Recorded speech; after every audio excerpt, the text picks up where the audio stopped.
Where there is no vision, the people perish. Oh, what a statement!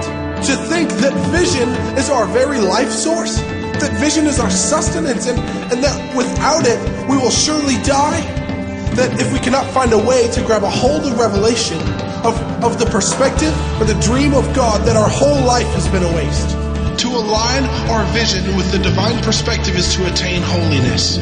When you take on the vision of God, you begin to see the world differently. You look at people differently. It transforms and realigns your heart. Paul gives us a glimpse into the evidence of this heart change when he says, our struggle is not against flesh and blood, but against the rulers, the authority, and the powers of this dark world, and against the spiritual forces of evil in the heavenly realms. This is the divine perspective.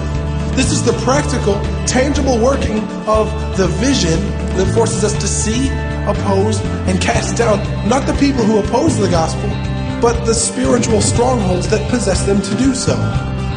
You want to know how to bring people to Christ?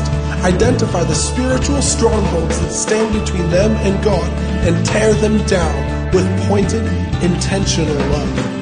Overwhelm the lies of the enemy in a person's life with such powerful, observable manifestation of God's love that they cannot help but see who they really are in God's eyes.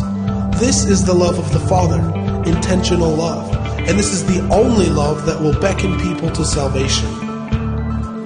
David says in Psalm 27:4, he says, one thing I have desired of the Lord, that will I seek, that I might dwell in the house of the Lord all the days of my life, to behold the beauty of the Lord and to inquire in his temple.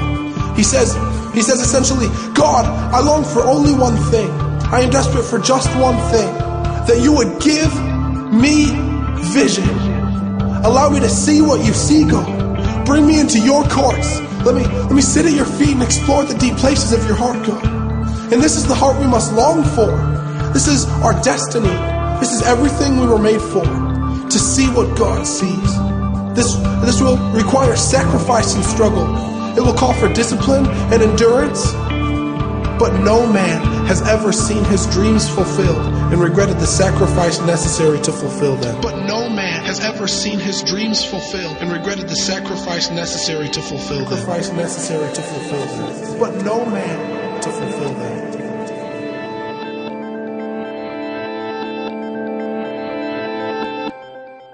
And when we find our way to a place in which we can lay hold of the dream of God, it will come with such an intense manifestation of the power of God that the whole world will change around you. This is because vision cannot come without the sweeping, consuming fire and presence of the Holy Spirit. Christ promised, you will receive power when the Spirit of God has come upon you, and you will be witnesses of me in Jerusalem and in all Judea and Samaria and to the ends of the earth. Witnesses! When you have been consumed by the Spirit of the Almighty, you will share in the vision of Christ's divine nature, supreme purpose, and immutable power. It will revolutionize the way you think, the way you minister, and the way you pray. Divine perspective is the mark of all those who truly contend for freedom.